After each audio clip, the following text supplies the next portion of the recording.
Ayan, nagpainit na po ako ng ating pan or kawali. Then, ilalagay po natin yung 3 cups na all-purpose flour natin.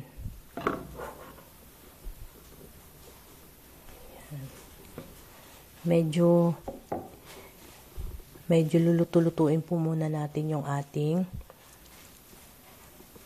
all-purpose flour.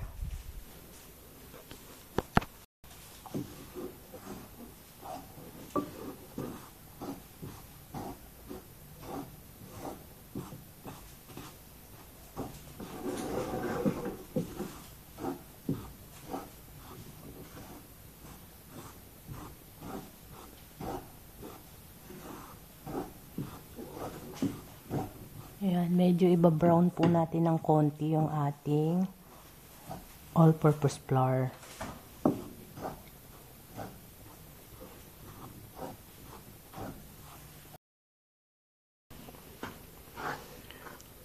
Ayan, pag ang ating all-purpose flour ay nakita na po natin na medyo brown na po siya, ibig sabihin po nun, luto na po yung ating harina or ang ating all-purpose flour. Pwede na po natin ilagay ang ating butter.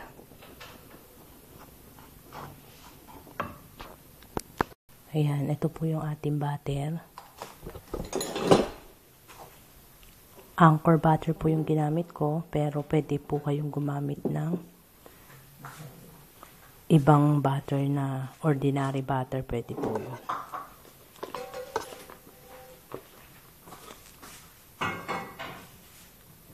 Ayan, yung butter natin, ayan, kuhain ko lang siya ng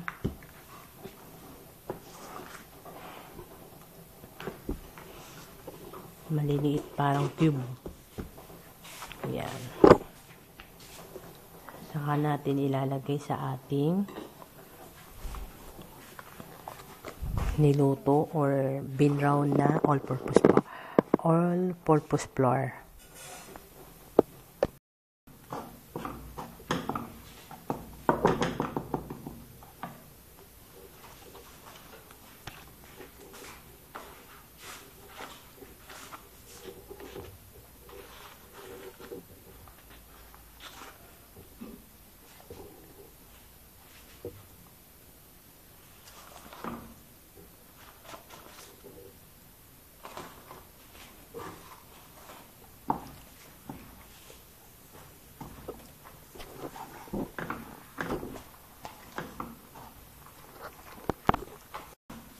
Ayan, haluin nyo po ng haluin hanggang po kumalat po yung ating butter na nilagay.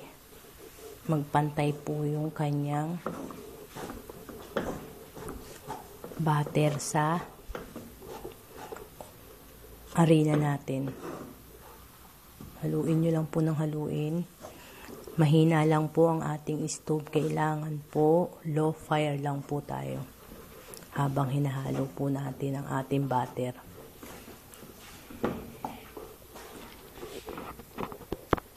Yan, halo lang po ng halo.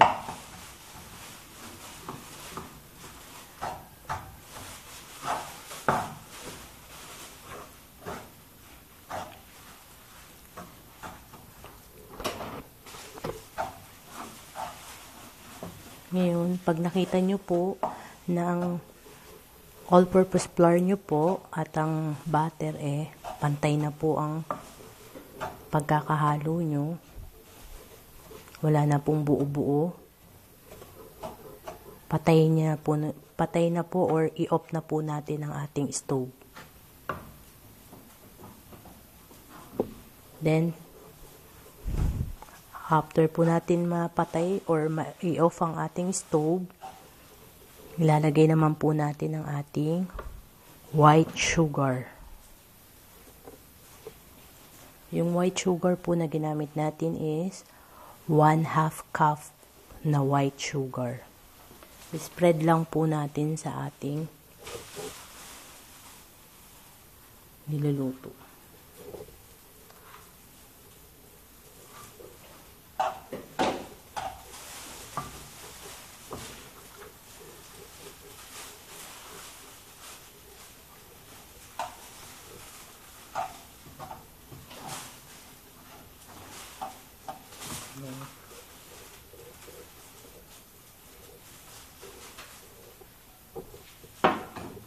Ngayon, nilagay ko po is 1/2 cup na white sugar. Ngayon, kung kayo po ay natatamisan or nadadamihan, pwede nyo po yung bawasan. Pwede nyo po siyang gawing 1/4 cup.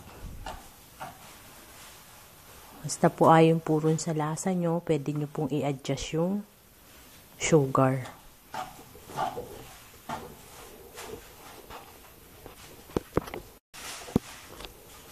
Ayan po.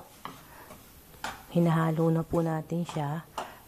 Kanina pa po natin pinatay yung ating stove, ha. Huwag nyo na pong bubuksan. Dahil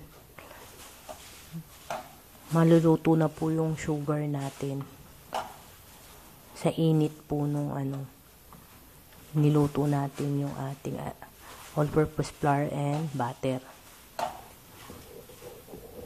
Ngayon, pagka even na po or pantay na po yung pagkakahalo natin ng nilagay natin na sugar, maglalagay naman po tayo ng ayan, lalagay na natin ang ating powdered na milk. Ngayon, kung ayaw nyo po nito, kung ano po yung gusto nyong powder milk na ilagay, nasa sa inyo po. Pwede naman po yun.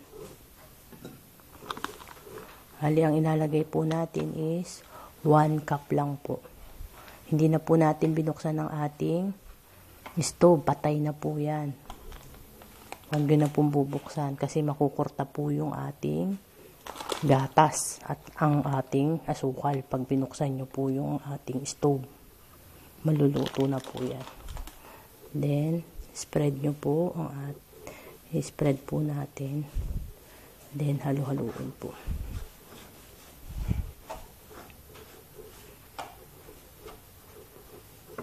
Then, saka yan. Malinis naman po yung kamay ko. Siguraduhin nyo pong malinis yung kamay nyo. Yan. Then, haluin nyo po ng haluin.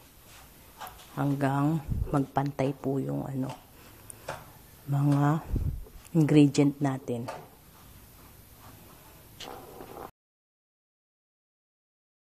Oh. Ayan.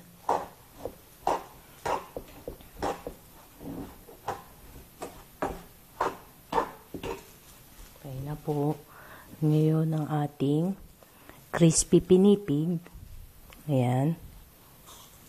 Malutong po siya. Kailangan po crispy po yung bilhin nyo para malutong po siya. Ngayon, kung ayaw nyo naman po nito, ihalo yung ating crispy pinipig. Pwede rin po kayong maglagay ng durog na peanuts or mani. Tapos, spread nyo po. Ngayon, kung ayaw nyo naman po, kung ano po yung gusto nyong ihalo na paborito nyong nuts, pwede po yun. Yun sa akin po ngayon, ang available is crispy pinipig po. Kaya ito po yung ilalagay ko.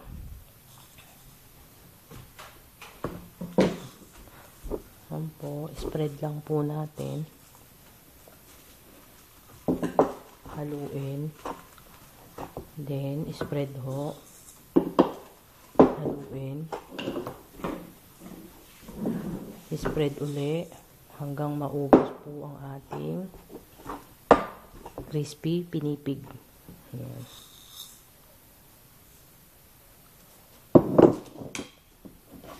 Ayan po.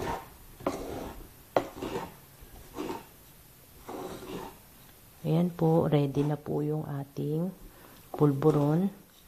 Maglalagay na po tayo. Irarap na po natin siya sa ating pambalot. Ayan, ang pambalot po natin is blue, yellow, red, and green. Meron po tayong 4 na kulay. Then, ginupit po namin siya ng square. Dapat po, pag ginupit nyo po siya, sukatin nyo po siya ron sa inyo pong pulburon molds or mold. Ayan. Para pag in-overlap nyo po siya at binalot, sigurado pong kasya po yung ating pulburon. So, ayan po. Magbabalot na po tayo. Siguraduhin nyo pong mix na mix or halong-halo po yung ating pulburon para pantay po ang ating pulburon na gagawin. Ayan, isasalin po natin yung ating pulburon.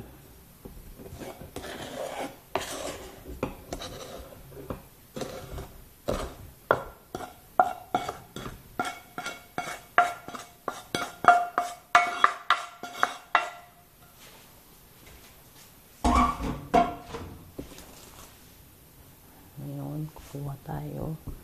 Gagamitin natin yung ating hulmahan.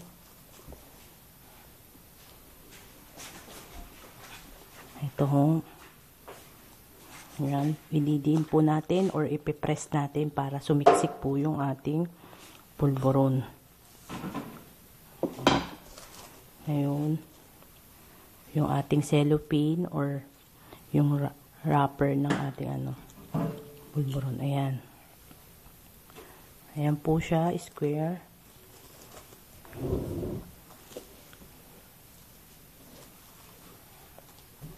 Yan. Tapos ipupold po nyo pababa. Yan.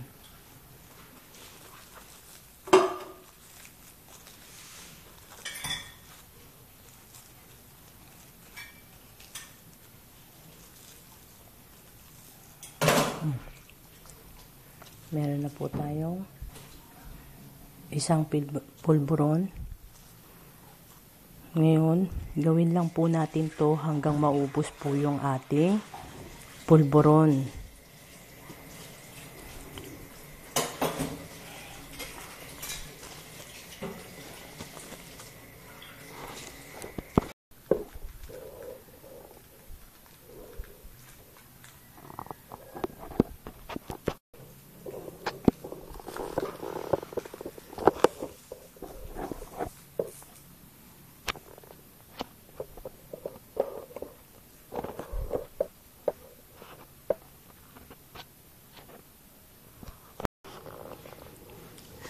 Ayan po, na-wrap na po natin or naibalot na po natin ang lahat ng pulburo natin.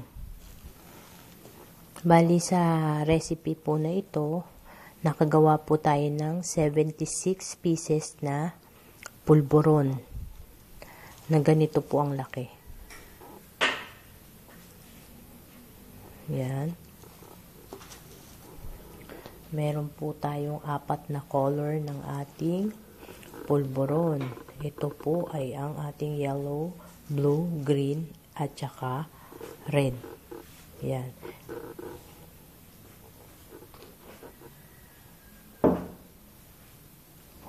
Thank you for watching Lauren Lil Cocina. Thank you po.